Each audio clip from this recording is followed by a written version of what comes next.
Kimani Ichungwa, Kimani Ichungwa, Kimani Ichungwa. How many times have I called you? So, the more Ruto sycophants open their mouth to speak and to defend this government, the more votes Ruto loses and the more unpopular he becomes. I know you are wondering why and why I've called Kimani Ichungwa almost 3 times. But before I go into all the reasons and everything and the reason for this video, first and foremost, if you are new to this platform, I'm going to give you a second to subscribe and to hit the notification bell. For those who don't know me, my name is the African Updater. What we'll do in this platform is we analyze politics. I share with you anything that happens in the political space, where I also give my opinion and I also tell you what we feel, how I feel about everything and where we are going as a country. So take a second, subscribe to this platform, and then kama kawaida, I'll be back.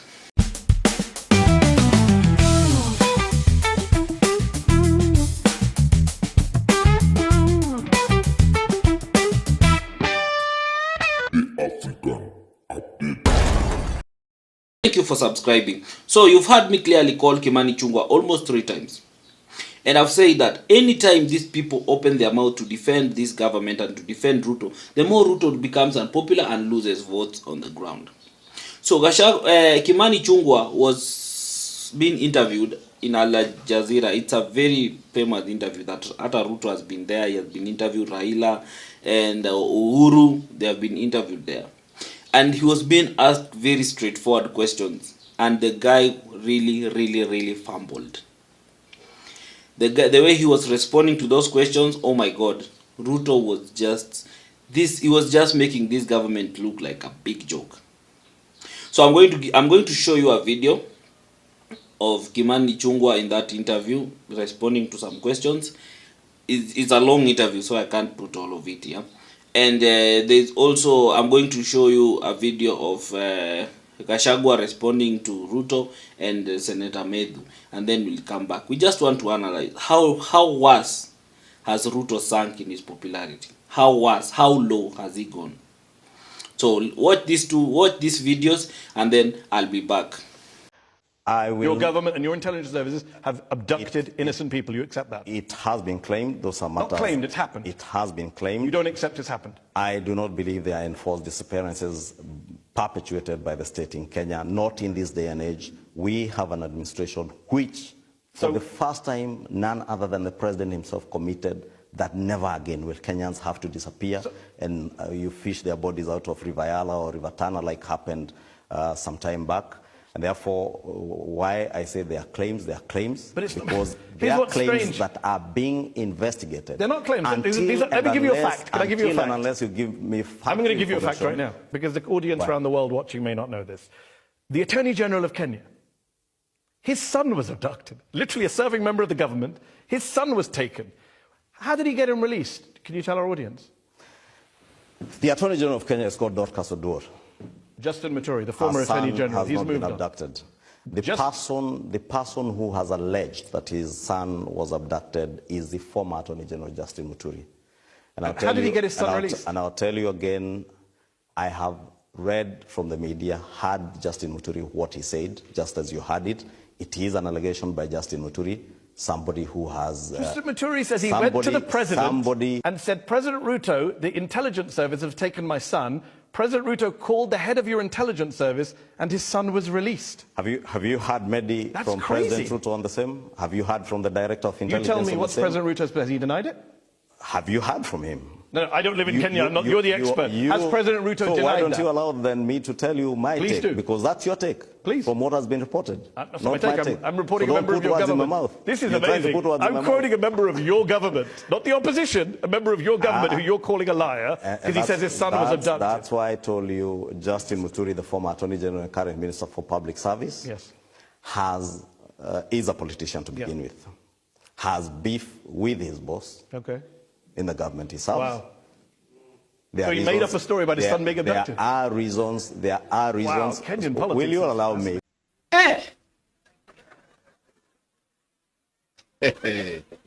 Hii jamaa tangu nizaliwe mimi Rigiji mtoto ya Maumau Sijaona mtu muongo kama hiyo ile Ruto. Huyu mtu anakudanganya na amekuangalia.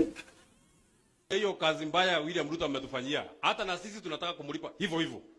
Sasa barabara yake na safari yake 2027, barabara ianze State House, iende Westland, ifike Naivasha, iende Nakuru, iteremke Sarga, iende mpaka Eldoret, imalizikie Sugoi, aende asiende. So you can hear how Kimani Ichungwa is responding to questions. And it is very clear that this government is clueless. It's very clear that this government has guilt. They know that they have committed some of these things, the abductions and everything. And no one can defend. It is so hard to defend the obvious. Kimani Ichungwa is struggling to defend the obvious. He's fighting. You can see him trying to create stories and everything. For you to say that the former Attorney General, who is now a cabinet secretary, said all this because he has a difference with his boss, and who in the government that is still serving. Look at how that sounds. That sounds like a big joke. That sounds like a big joke. You go outside there and you try to cook as a secretary, a cabinet secretary, not knowing you are the only, you are just making yourself look bad. You are just making your government look bad. How can a cabinet secretary have a difference with his boss and they are still serving in the cabinet? Surely. And the majority leader comes and defend. You know, Ruto, and right now even our president, anything he says, it's turned into a joke. You can hear Senator Medu joking of how they are going to send Ruto with the same things that alikuwa amesema. Look at how Gachagua is cooking Ruto, left, right and center. So we just want to understand how unpopular has our president become. Who has the backing of Ruto? Nani anamsupport anymore? No one. No one is supporting Ruto. Like no one is holding his back anymore. Ruto doesn't have those strong politicians who people believe and who people trust, who can back him, who can hold him, who can say that, hey, we are with you, we'll defend you. You remember during President Kibaki's time, we had people like Michuki. These were strong politicians. They supported, they stood with Uhuru, with Kibaki. People like Mother Karua back then.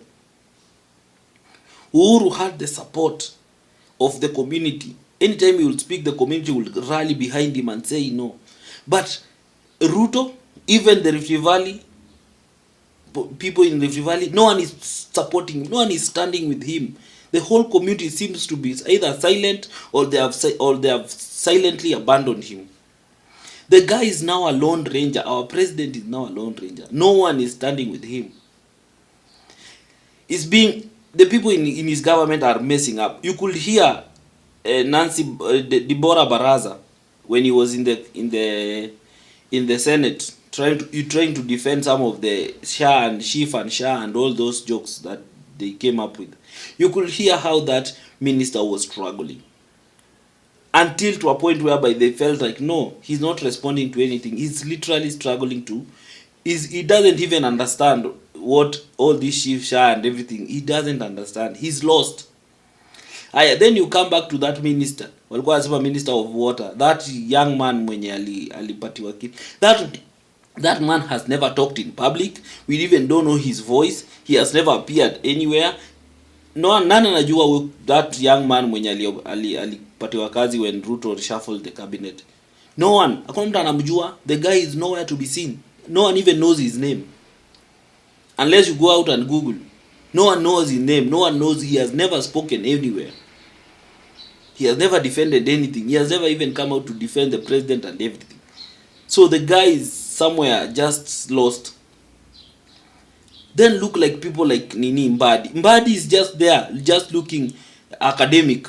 applying to academic and talking so many terms and trying to take people into a financial or economic class, trying to, every time he's called for an interview, he comes with books and papers and tries to draw graphs and tries to explain everything that Kenyans don't understand those things. Kenyans don't care about those things. As long as all those things you are saying they cannot feel on the ground, it's useless. Mbadi has just turned into someone who is trying to prove that he went to school, not trying to work. He's trying to prove to us that, it's just like someone who was thrown in a docket, whereby the docket is too big for him, so he has to now try and prove to himself, to prove to us that, and he knows what he's doing. We can't feel it. We can't feel it. You see, people like Wandai is someone who is still excited that he's a cabinet secretary. Look at how he's talking. Look at how he's nini. He's someone who still lives in that space whereby he feels like he's happy that he's a cabinet secretary. He's still surprised that he was nominated, like he was appointed to be a cabinet secretary. He's someone who still looks like he's in shock. Look at how he smiles around. You get? There are so many confused people like Joho's, that guy, I don't know if he still understands that he's a cabinet secretary. He still wants to do politics of ODM, politics of trying to point fingers at people. At sijui nini mkifanya nini. Come on, guys.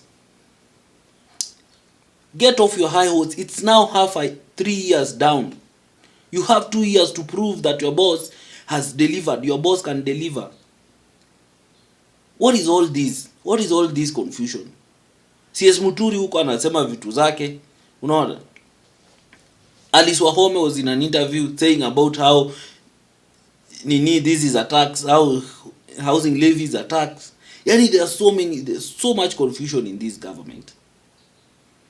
So much confusion that right now you can't feel even the cabinet secretary which cabinet secretary is working. None is working. At least in the previous cabinet secretary that Ruto started with, we could feel like Kiduri Kindiki was working. But these ministers, these cabinet secretaries, none you can feel is working. Hakuna hata mmoja we can feel him. No one. And it's messy. It's not good. It's not good for the president. It's not good for everyone. It's messing up everything. And these are the reason why I'm saying that if these people open their mouth, you could hear Duale. Duale was in an interview saying how much they want to plant 15 billion trees, which if you need, it's almost to 4 billion trees a day. 4 million trees a day. How is that even possible? And the guy talks about it so confidently in an interview. And then he even went ahead and said how Gachagua, someone who was the deputy president then, they have information that he was the one who brought goons to invade parliament. Someone who is the deputy president, who sits in the National Security Council, you have all this information about him, and you have not arrested him, and you call this act treason, and the person has not been arrested, and then you still say that it's still under investigation. Then how did you know it's Gachagua if it's still under investigation? Because if you know you have facts, what are you investigating then? Kutubeba ujinga. Taking us for fools. Assuming that we are children, we don't understand all these things. So, I don't know who will clean up our president. Because in the situation that every time where he is right now, no one is doing him justice. Everyone keeps on everyone is out there. He's out there with the real intention of making sure that he's very unpopular. That every time they go in the public, they make him very unpopular. I think even his cabinet secretaries, that is what they are doing. And I think I would like to admit, and many people can agree with me, that Ruto was a good politician. He is a smart politician. That one we can give it to him. But he's not a good leader. That is very, very clear. We must agree that we can be good in something and not good in everything. You get? Let's just admit that our president is a good politician. But when it comes to leadership, he's not a good leader. He cannot inspire confidence. He cannot inspire everything. And now where it has reached, is now irredeemable. You can't redeem his image. It has been damaged to a point that it's so hard to redeem its image. And I hope that you learn from me, because right now people will finish him, and trust you me, Gachagua is finishing Ruto slowly by slowly, and then there's that like a small alliance that has been formed. Those people will continue making Ruto unpopular, and then don't forget that Raila is also jumping into that bandwagon of making Ruto unpopular, of decampaigning Ruto and everything. Raila has started. If you know how Raila does his politics, Raila has started. So I don't know where Ruto will be by the time tunafika 2027. That guy will be done completely. I don't see anyone standing with him. I don't see anyone standing with him or on his side. Ni kama watu wameenda tu pale wakule do, they siphon, they know money is here, let's go eat, and when the time is right we leave. I think there's that scheme that and the president has not noticed this, that everyone who surrounds him, they're just outside there to eat. They have realized that this guy is done. This guy tumemalizana naye. So let's go take what we can take, we eat what we can eat, and then we leave. We take what we can take, and then we leave. Which is quite unfortunate. But I believe that's the reality. So guys, thank you so much for those who have subscribed to this platform, and for those who have watched my video until the end, and also for the return subscribers. If you feel like you want to support me in any other way, my number is outside there. It's on the platform. You can always reach out and we talk. So anyway, thank you, and till the next video, bye. The African